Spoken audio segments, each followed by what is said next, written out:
Assalamualaikum warahmatullahi wabarakatuh.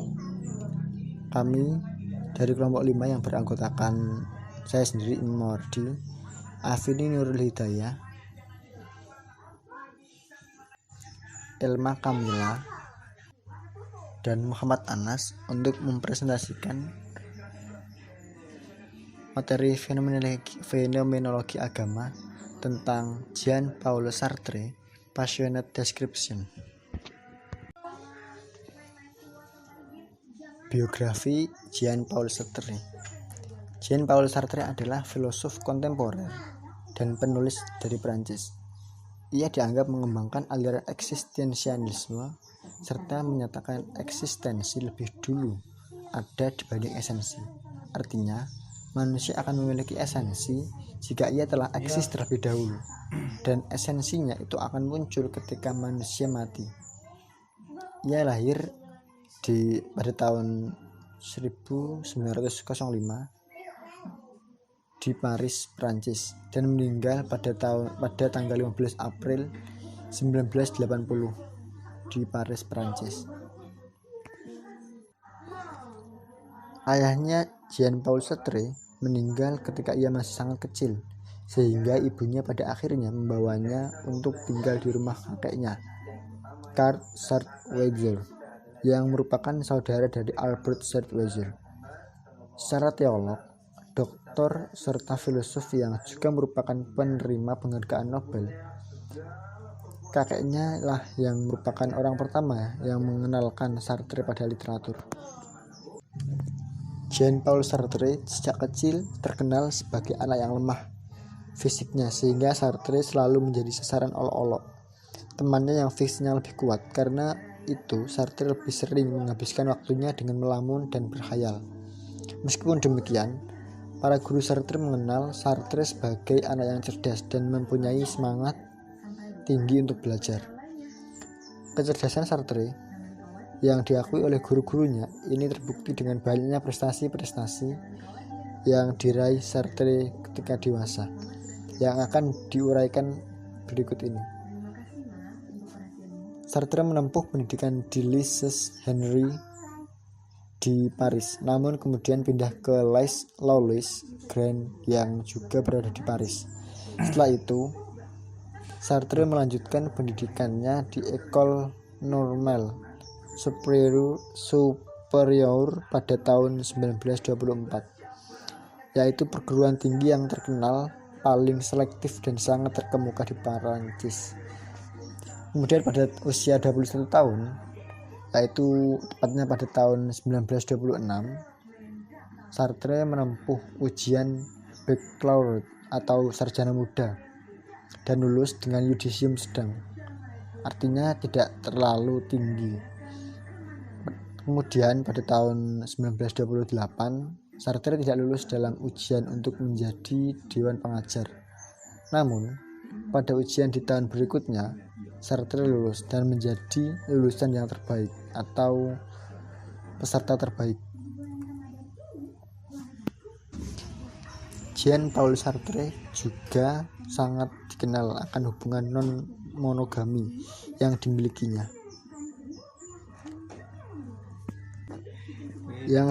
dengan Simone de Beauvoir, yang merupakan seorang penulis, filosof dan feminis yang cukup terkenal.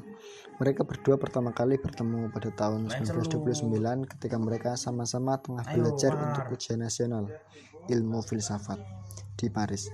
Hubungan mereka terjalin sangat lancar dan lama sehingga banyak disorot oleh publik. Selain itu, ia juga banyak sekali menyerap pemahaman-pemahaman dari Kant, Hegel, Heidegger, dan Kierkegaard serta Husserl, yang kemudian tokoh-tokoh itulah yang mempengaruhi pemikiran dari Jean-Paul Sartre ini.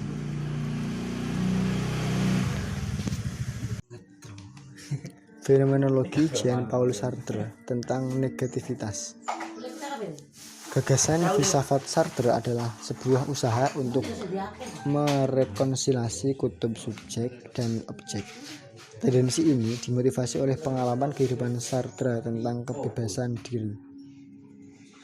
Fenomenologi Sartre berangkat dari filsafat Cartesian. Kedekatan Sartre dengan filsafat Cartesian yaitu sebuah keinginan untuk menghasilkan konsep yang jernih dan terpilih. Sartre mengatakan, "Aku di kutub bebas. Ini artinya tidak ada batasan atas kebebasanku kecuali kebebasan itu sendiri. Atau jika mau, kita tidak bebas untuk berhenti bebas." Salah satu karya ontologi Sartre adalah Being and Nothingness. Dalam karyanya tersebut, Sartre banyak menganalisis kebebasan dan cara berada manusia untuk menemukan.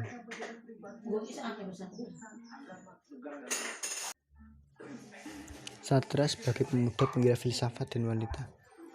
Sartre berhasil lulus ujian baccalaureate atau ujian sekolah nasional sejak tahun 1924 dan berkuliah di École Normale Supérieure, sebuah perguruan tinggi terkemuka dan sangat bergengsi di Perancis.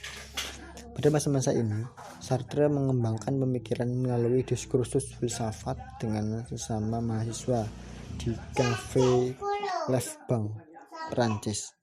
Di samping bergelut dengan buku-buku tebal, bir dan obrolan filsafat, Sartre ternyata begitu kecanduan dengan wanita. Tampaknya Sartre mengalami satu tahapan vicious circle atau lingkaran setan.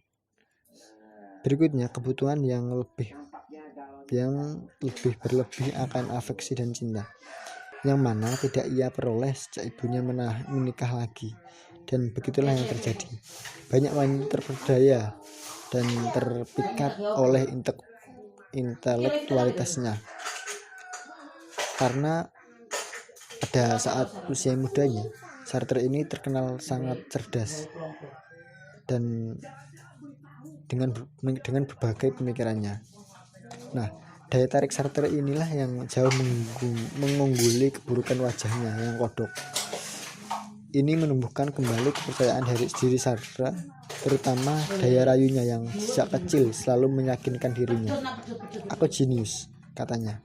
Salah satu gadis yang terpikat itu adalah Simone Bertha Beauvoir, gadis cantik dan brilian berusia 21 tahun yang merupakan mahasiswi INS, 3 tahun di bawah Sartre, berlatar belakang juga borjuis. Simone memperoleh pendidikan kelas atas dari para suster biara.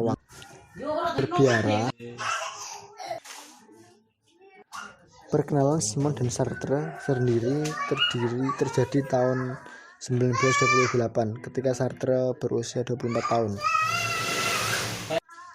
Sang Castor de Beauvoir atau barang-berang, begitu julukan Sartre pada Simone. Ia pun mengaku jatuh cinta pada pandangan pertama dalam waktu singkat. Sartre menjalin kisah asmara dengan Simone. Karena baginya Simone adalah pengganti ibu, kakak yang selama ini hilang. Corak pemikiran Jean-Paul Sartre. Sartre sejak kecil hidup dalam lingkungan religius, tetapi justru kebalikannya, ia anti dengan agama dan Tuhan. Ia filosof. Di filsafatnya, ia mengembangkan dengan corak ateis. Corak filosofi Sartre yakni dari Descartes, Kant, Hegel, sampai fenomenologi Husserl serta Martin Heidegger. Filosof-filosof tersebut sangat penting nilainya bagi Sartre. Namun, dalam tulisannya ia kerap melontarkan kritik-kritik terhadap mereka. Husserl, Heidegger, dan Hegel mempunyai peran penting dalam karya utama Sartre, yakni Being and Nothingness, memahami eksistensi manusia. Dasar pemikiran dari gagasannya tahap demi tahap. Tahap pertama, gagasannya mengandung corak pemikiran fenomenologi yang dikaitkan dengan psikologi dan dipengaruhi oleh gagasan Husserl dan Heidegger. Misal, karyanya tentang Imagination pada tahun 1936. Dalam karya tersebut, Sartre secara penuh berhubungan dengan Husserl tentang analisa terhadap kesadaran, antara persepsi dan kesadaran, dengan menggunakan filsafat Husserl mengenai kesadaran secara intensif. Tahap kedua, terbit karya utama Being and Nothingness pada tahun 1943. Dalam karya yang kedua ini, Sartre menggunakan analisa Heidegger tentang Dasein untuk memperkenalkan kesadaran manusia. Dalam tahap ketiga terdapat perubahan pandangan Sartre. Ia condong pada pemikiran tentang Marxisme. Dalam tahap ini, karyanya yang penting adalah Dialektika Critique de la Raison pada tahun 1960. Ia mengkritik dialektika Marx bahwa Marxisme perlu belajar pada eksistensialisme agar dapat memandang individu sebagai kebebasan. Gagasan Sartre mengenai eksistensialisme. Menurut Sartre, eksistensialisme mendasarkan diri pada konsep-konsep dan prinsip-prinsip fenomenologi. Fokus eksistensialisme adalah eksplorasi kehidupan dunia makhluk sadar. Eksistensialisme menyatakan bahwa aku ini bukan apa-apa selain Fokus eksistensialisme adalah eksplorasi kehidupan dunia makhluk sadar. Eksistensialisme menyatakan bahwa aku ini bukan apa-apa selain eksistensi sadarku sendiri. Eksistensialisme memusatkan perhatian pada subjek dan menandaskan pentingnya interaksi subjek dalam pengalaman manusia. Sartre, eksistensialisme mengungkapkan dalam pernyataan bahwa eksistensi mendahului esensi, artinya diriku menekankan eksistensi sebagai subjek kesadaran, bukan mengutamakan esensi yang ada pada diriku, seperti definisi mengenai aku dan segala penjelasan mengenai aku melalui berbagai ilmu pengetahuan. Dengan demikian, eksistensialisme menggarap masalah mengenai manusia konkret lokal dan bukan manusia abstrak, konseptual ataupun universal. Sartre menyatakan bahwa terdapat ada yang transenden serta menunjukkan ada dalam dua bentuk, yaitu entre en soi, berada dalam dirinya sendiri atau ada pada dirinya, dan être pour soi, atau ada untuk dirinya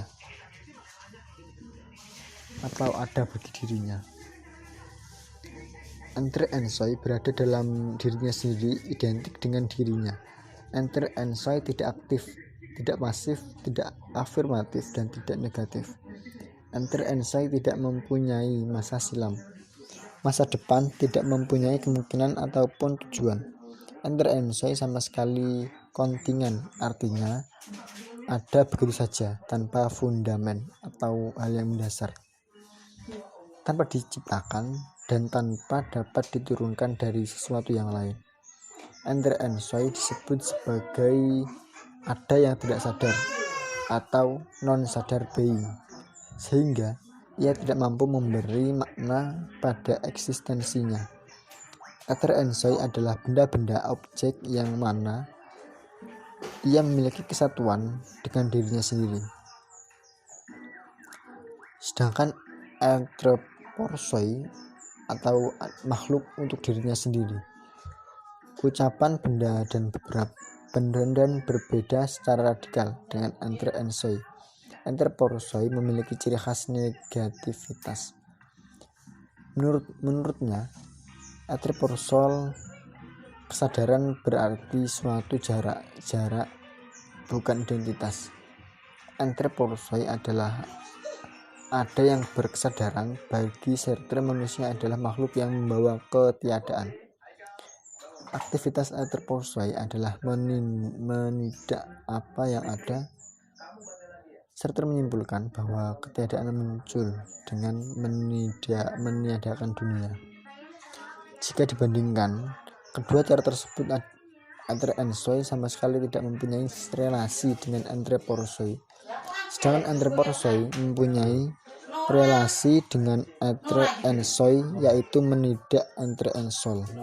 Entre pour soi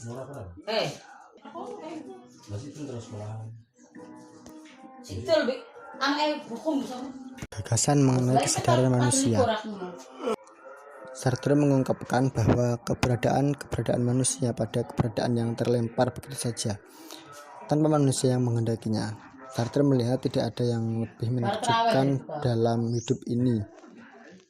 Gejala kesadaran manusia menurut Sartre adalah kekosongan. Alasannya, yang pertama adalah karena kesadaran adalah kesadaran diri. Kesadaran bisa melepaskan dirinya dari objek-objek yang tidak menyadari bahwa dirinya bukan objek-objek tersebut.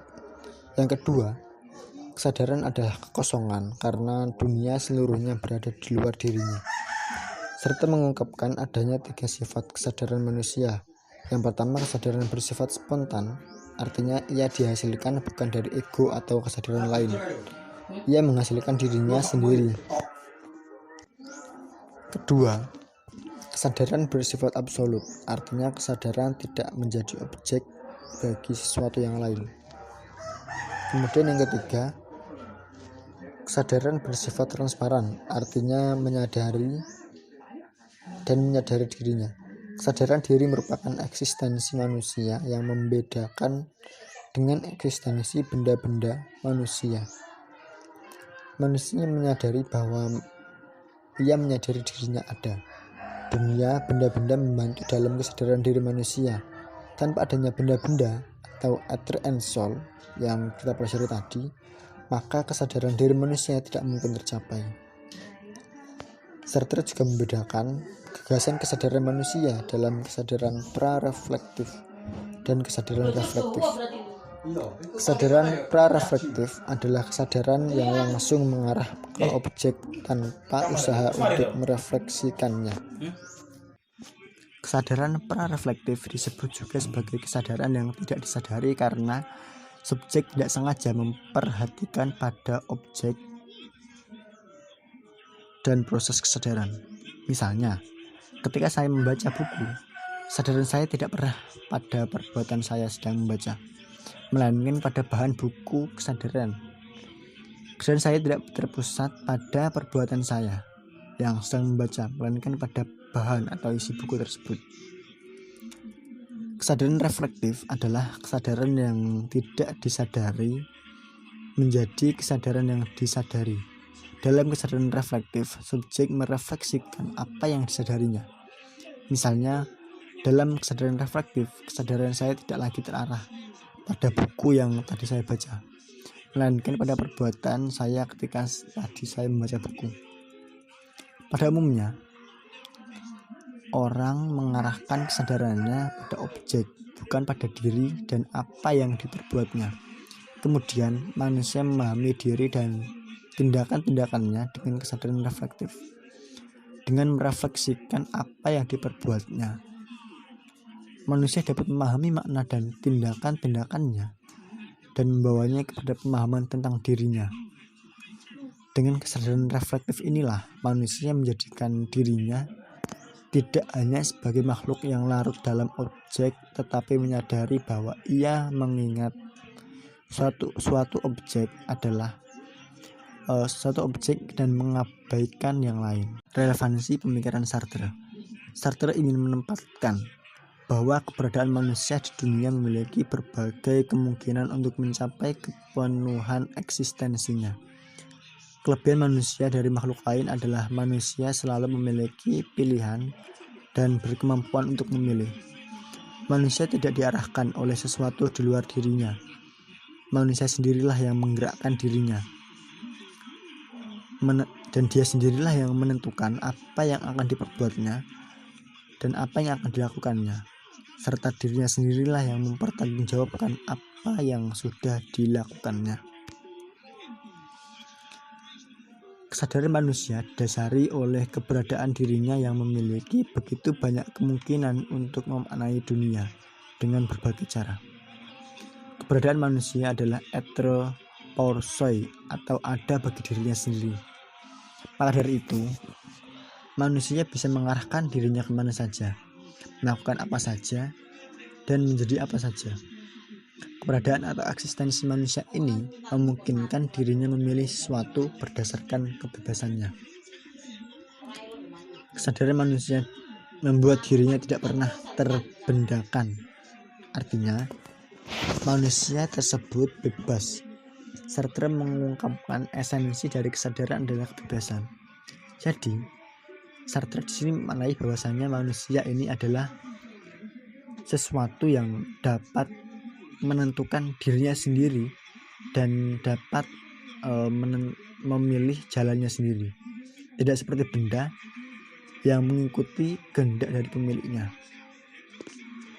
Sartre dapat menggunakan istilah kebebasan seakan-akan kebebasan sinonim dengan kesadaran.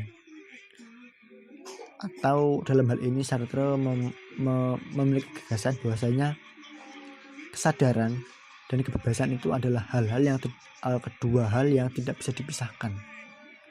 Maka dari itu timbul kesan bahwa kesadaran yang dicetuskan oleh Sartre identik dengan kebebasan. Selanjutnya, masalah yang muncul adalah bagaimana satu manusia bebas mengikuti dengan manusia bebas yang lain. Menurut Sartre, perjumpaan antara dua manusia bebas akan menghasilkan konflik karena yang satu pasti akan mengobjekkan yang lain untuk mempertahankan kesubjekannya. Kebebasanku ditentang oleh kebebasan orang lain demi mempertahankan kebebasan diriku untuk membendakan orang lain. Kebebasan memberikan kebebasan ekstrim karena relasi manusia dengan orang lain justru menimbulkan konflik. Namun, tetap ada pandangan positif dari pandangan tersebut. Unsur tersebut terletak pada eksistensi manusia.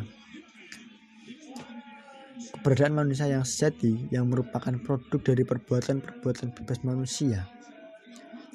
Sartre mengungkapkan bahwa menjadi diri kita sendiri hanya mungkin jika kita memilih sendiri dan menentukan sendiri bentuk eksistensi dari kita. Walaupun kesadaran dan atau kebebasan tersebut sepertinya dibebankan pada manusia, bukan karena pilihannya, melainkan manusia tetap memiliki kebebasan yang sebebas-bebasnya untuk mengubah situasi tersebut. Melalui perbuatan dan usaha yang dipilih dan ditentukan oleh diri manusia itu sendiri. Situasi yang dibebankan kepada manusia, misalnya lingkungan yang buruk dan keras, cacat tubuh ataupun peperangan, justru menjadi prasyarat bagi kebebasan manusia. Kebebasan tidak mungkin terwujud tanpa situasi-situasi yang sudah tersedia, situasi-situasi yang tidak dipilihnya sendiri. Jean-Paul Sartre berusaha mencari waktu untuk mengungkapkan apakah manusia itu. Dedikasi Sartre terbukti dengan dihasilkan banyak tulisan tentang manusia.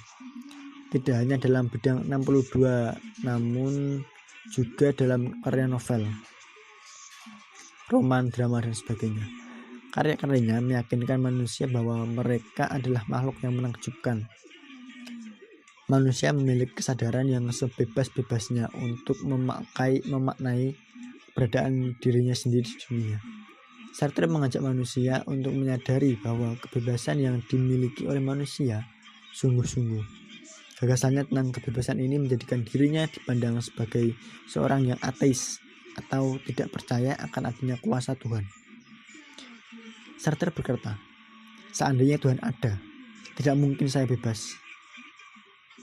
Karena Tuhanlah yang akan mengatur kehidupan kita. Pandangan manusia memandang Tuhan sebagai Tuhan yang maha tahu. Ia melihat segala sesuatu sebelum saya melakukan sesuatu, sehingga tidak ada peluang bagi kreativitas dan kebebasan manusia. Menurut Sartre, eksistensi mendahului esensi. Usaha untuk menjelaskan kenyataan adanya manusia tidak sama dengan kenyataan adanya benda-benda. Manusia memiliki martabat luhur dan kebebasan dalam diri untuk menjadikan dirinya sendiri sesuai dengan apa yang diinginkannya. Manusia secara sadar menggerakkan dirinya sendiri menuju ke masa depan yang membuka peluang dan kemungkinan bagi dirinya sendiri. Inilah esensi manusia yang menentukan dirinya sendiri tanpa intervensi dan campur tangan orang lain. Namun, Hal ini dapat terjadi jika manusia telah ada lebih dulu. Sartre menyebut keberadaan manusia dengan istilah être pour soi atau being for itself, yaitu cara berada yang terbuka, dinamis, dan dengan kesadaran yang subjektif.